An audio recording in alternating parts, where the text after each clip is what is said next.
look back on it, it was a good time for me to be on council and then later mayor, because we had people that really were, all about making good decisions for Manassas.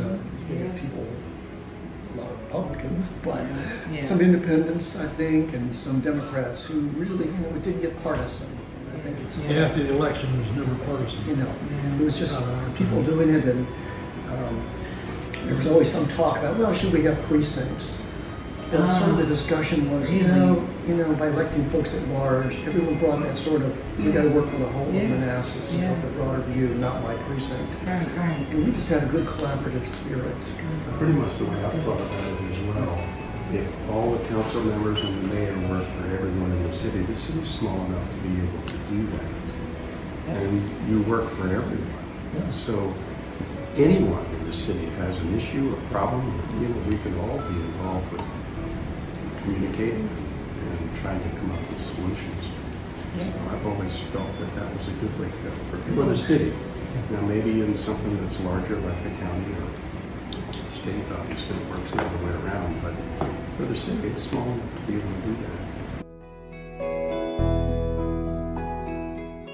Manassas, and there was a spirit of volunteering.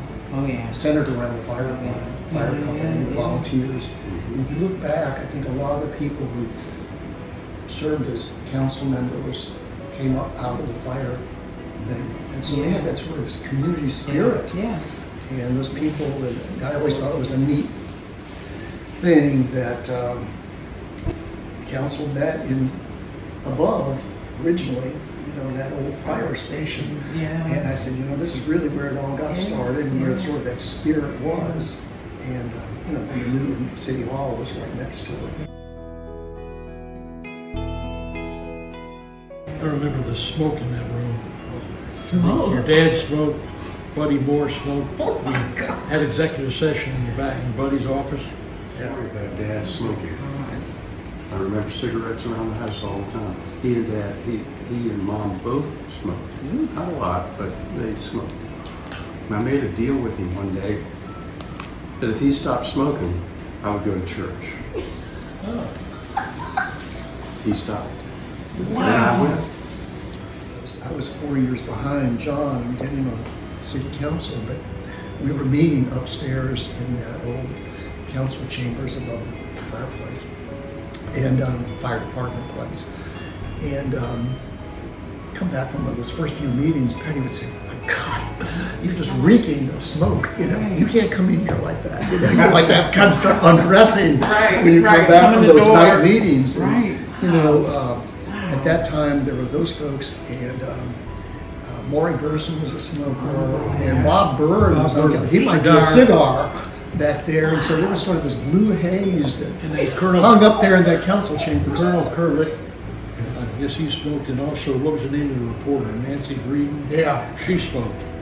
Good Lord. And it was just, back then you didn't think about it. Right, You would yeah, never it dare to wasn't say secondhand and all that. 8 years. 8 years, wow. And then Mr. Weber came in. I was 8 years, from 80 to 88, and then mayor before him. Okay.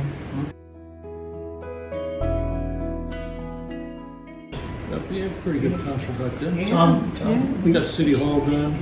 Yeah, you said airport? We did the tower. Right. What else? Lake Manassas was part of that time frame. Solheim. I can't remember if the police department, that building when that was built. Built a police department, right? Yeah. And Metz. When was Metz? Metz was 88. Metz was during that. Edgar was the mayor, I think, 87, 88. And what was the name of that architect? Sandwich. And old Edgar used to say, Mr. Sandwich. And we're the council, and we decide on the building, you don't, because he was pushing a big design and a big architect. Remember all that? McClintock, was that his name? Yeah, I think so. I think that's right. Yeah. But I mean, that was a huge school. That was a big deal. Yeah. Starting the middle school stuff. Yeah. I was dean of middle school at the time. It was in middle school. Yeah. Manassas was growing, and Yeah.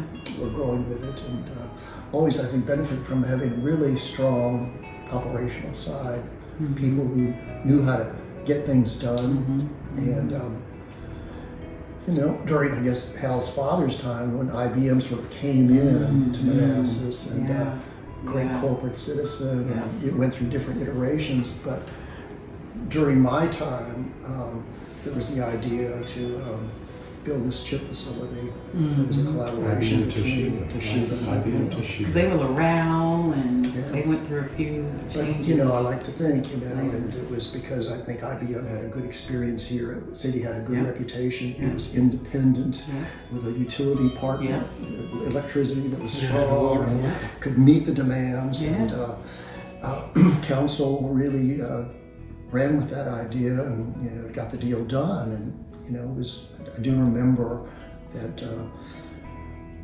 you know, the day that it was announced, it was just kind of a big news item in the Washington area. And you know, today it's still It's like growing. the micron today. What's come from that? I remember Don Fulham, he was a building inspector, and everything is moving along so fast, I think this was with Micron, that he would approve the plans over the weekend. He'd take them home and work on them, and then they would start building on a Monday. Then he would approve some more plans, and they kept building, because it wasn't time to approve the whole big thing. So he did a little bit of time. And they're all either firemen or ex-firemen. The fire department was a big deal back then. Everything circled around that. When that alarm go off, if you're standing in City Hall, I think just, remember that?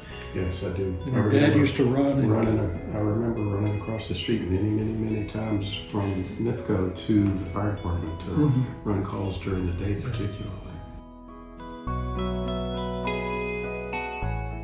We had one guy in there, Stewart Vetter, who was had a TV store. Vetter, and he owned the phone company back then. Didn't he? Him and his brothers. Phone company.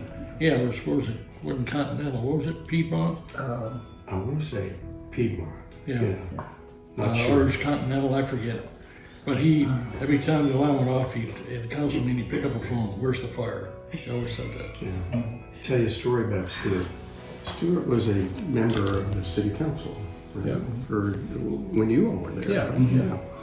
And I never served with him, although I did serve with Jim Payne. Yes. Interestingly. But I was a member of the volunteer fire department, and there was a fire out at the Manassas Shopping Center one day next to his Magnavox store. And I was relatively new in the fire department and got on the truck, ran out to the shopping center, putting the gear on, face mask, getting the hose, and here's Stewart standing outside of the store next door to his. And as we walked up with the hose, he grabbed us and said, "Get in there!" I'll never forget that. Get in there! In my early days, and you might recall it, is when I was new on council, there had been a tradition of a noon whistle going off. You know. That's right. And I think during my first term, you were on council, they said, well, we're not going to do that anymore. So it stopped, but there were still some folks who said, you know, we kind of missed that. It was kind of a rhythm in life, you know, in small town Manassas, that it would just go off. It was a different, shorter signal, I guess, but you just knew it was noon. And then, but there was no cupola or anything like that. And anyway, after my time, I think Doug Waldron, you know, kind of led that effort to kind of replace the cupola that had been taken off at some point. And then there might have been some discussion about returning the whistle, but I don't think that happened. Never. Mrs. Merkler came to see me, God love her. Yeah. And she talked a lot about the Piedmont fire. And Did she talk about the fire in her house? Well, I thought she said it was next to her house, but not that it was her house. Okay, so I might have misunderstood her. But she was saying there was a council meeting going on that night, your dad and called it and said, no, we're all going out there. Wouldn't doubt it a bit. And the whole community just came together and like rallied, and she said it turned into like a big picnic because people were starting to sell Cokes and sandwiches, but everybody came together. And I told her that's the Manassas that we know and love. Yeah. You mentioned the Piedmont building, and I'm sure you guys remember this. Do you remember going to the Piedmont building election nights? Yeah. After the Sure. election Oh, was yeah. over and they Mercy. were counting Yeah. the ballots, and you'd go in there and you'd get donuts from Manassas Bakery, Right, and somebody'd be up on the ladder right.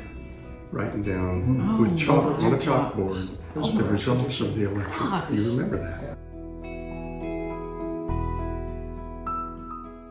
Amazing. You know, I grew up in Manassas. I don't live here anymore, but you know, I meet people and occasionally, you know, talk about where'd you grow up in Manassas, and or I've always been able to tell people that I think, as you heard, you know, Manassas kind of has this long history coming up on this anniversary, and you know, to me, the unique thing about Manassas, it's not a made-up place. It wasn't developed and just built in 10 years. It's got this long history, and you know, we're not what we were, but Certainly you not. know, all of these threads kind of weave together to make Manassas as it is. And I think What I always thought of Manassas is, if you have a problem, there's somebody to call.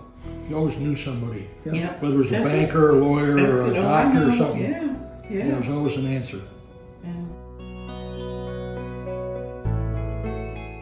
You know, there are a number of things that have made Manassas what it is today. A number of those things you all remember, I'm sure, and I know you do, Mayor, or at least I think you do. Maybe. Through my parents. The two doctors that were here when I was young, Latimer Yep. and Ringler. My mom worked for and Dr. Ringler. Latimer. And yes, and you remember Babysat. the medical center Yep. where the My CVS is sister was now. born there. Yeah. We had no hospital. Yep. My sister was born there. Where you were born, but I was born in Washington, D.C., Columbia Hospital for Women. And 2 days later, moved to Manassas. Wow. But this community and the people living in it built our hospital. Yep. They built our hospital. No corporate came in. We built it ourselves. I say we, the people who were here built it. And now, of course, it's become what it's become. You've got the lake that was built by this community, which is going to continue to be an even more important piece of Manassas and Prince William and Manassas Park and Northern Virginia. It'll continue to be a much more important piece than we even realize today.